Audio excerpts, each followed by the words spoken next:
1 2 1 2. What's good with you? Everything loose, lucid, unscrewed, in which I'll dwell. This is chapter 12. Spit first, transcribed later. Haven't been transcribing much though lately. I've really been a fader. I gotta wait on that. I guess I've been a procrastinator. I'm still an igniter, an agitator, still a tight writer, unlike any other. Still like to get nutter unscrewed. Still can't stand when muttering fools who haven't paid their dues can't put the puzzle pieces together as fast as I make my association, so I gotta get unmuzzled and get to blazing and put them back in their places. I'm not saying that I'm superior to any of them, just saying that I can groove and handle this, that I've got more fluid dynamics, far more strife from clearing shit, far more life experience, emotional maturity, coasting revolutions to show that I can even show my uncertainty without losing any bit of allure in the moment, still being honest to blossom on it, hoping that every vision ends up coasting me past social intuition, loving the current back. What's real is what you feel. What I reveal outside of rhyme is what's concealed in time. The lessons that come back from every fuck up of mine. It's knowing that the results of that which I admit to my own fault, accountability for everything, all the cards that as they may fall throughout my day, bring it all.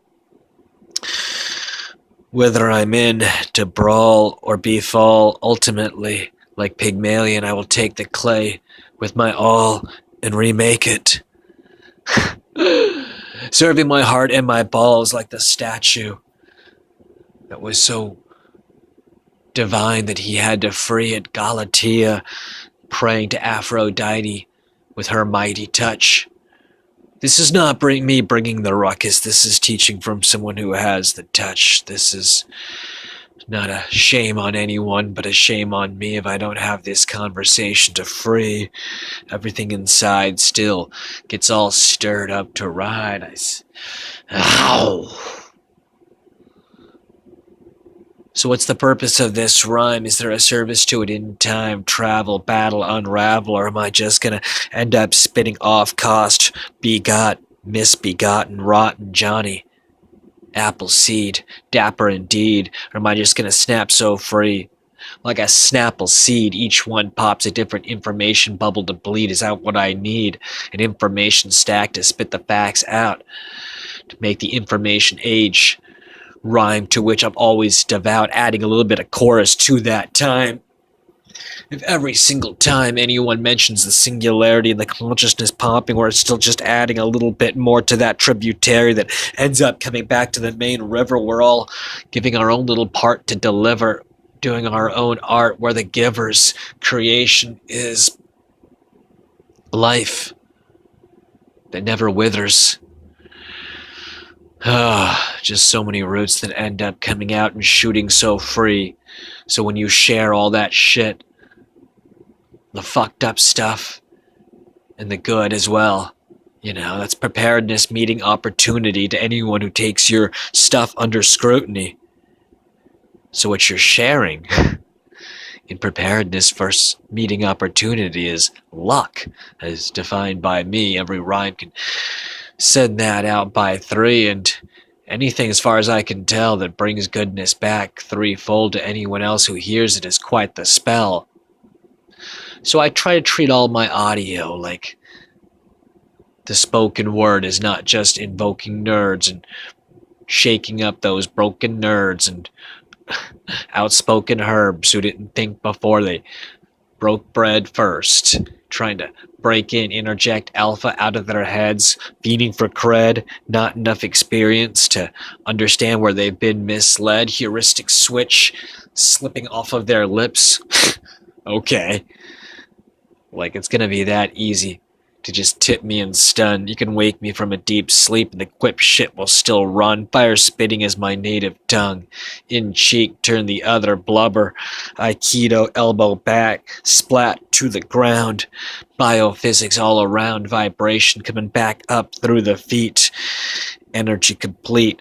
Anthem, cry, chant. Spank 'em. Divide their disguises. And then rant. come back again. Never fucking recant. First act, never redact. Apologize if you fucked up. But if you split someone's disguise and they say, what the fuck, you get ready to disrupt. You gotta have the tongue agility. You gotta be numb to pity.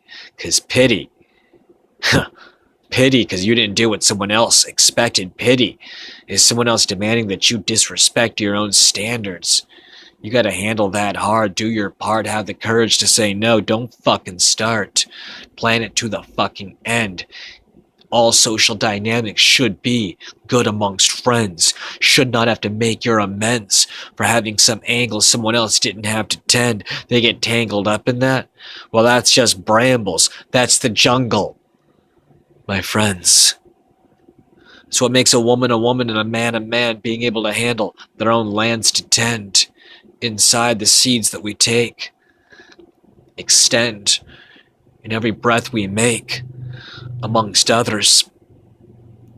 That's why there's so much power in being devoured by your own words and groove to it, so that when you end up using them again in tune with your intuition, vision, then the communion too, when repeated back from others on or off the beat, can allow them to discover so many layers complete, born later like elements fused in craters. Mental behavior comes from so many different sediments. Every grain on the beach is a different universe within reach. Every piece of grain is sediment formed. Sentence medicine is born.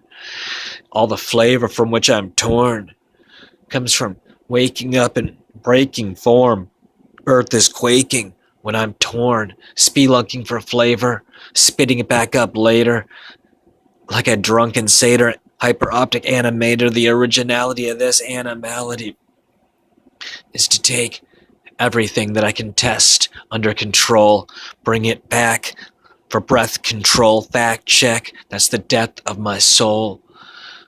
That which is practical, that which is magical, fits in the same place, yo. That's the secret to how I clear interference and get lyrical with every little bit. That's the fundaments of what it means to spit. Lyricism, originality, breath control, mental behavior. What am I missing? Mental behavior, lyricism, originality, mental behavior, originality, flavor, timing, structure, soul, passion, life experience. Unwind like a pop culture vulture and just roll. No strife, just be peerless with it. Know that you can be fearless. I think I'm missing more than the one secret jewel. I think it's that unknown. What is it that makes any poem be born on its own? It's like a plant that comes out of the sky that nobody had a seed for, indeed. Maybe that's what UFOs were. Organic plant material from another dimension collection that ends up rubbing against ours enough that that maybe there's a little bit of fray between the different fabrics, and so something stayed and poked through, like Audrey 2 from Little Shop, where this riddle pops. Consider this.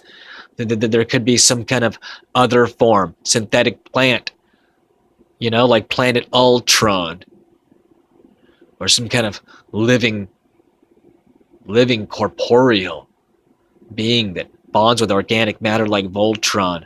I don't know the fucking role that I'm on. Just considering that if all worlds all revolve around the same center nexus, then what can we expect when a little speck comes out here and there, like staring at static on a TV and thinking that it appears that there might be faces if I stare at enough? Well, that's the weird kind of control that apophenia has over your brain when faces remain, and any place that you look, any even little coffee stain ends up looking like Jesus, and you're like, oh my god, you get lucid with that, and you choose to ascribe the association to actual Jesus and say that placement is a matter of divine cosmic intent instead of apophenic sense. But It's quite the opposite.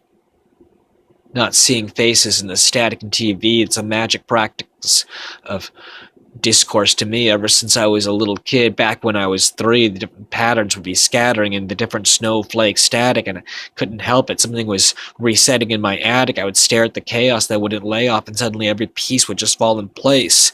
I didn't think that I was getting any kind of weird messages or advice from the TV. This shit wasn't Poltergeist 1, 2, or 3. This was me going over things from that fuzzy staring at a fireplace with desire escapes, and, well, such escapades would freely run around and wild in my mind and bring me 3-mile smiles. I guess that would evolve into freestyle. But all that I swallow and spit out is just some kind of blabber mouth without polish. Kind of call like what crows do, like glossalia, to be quite true.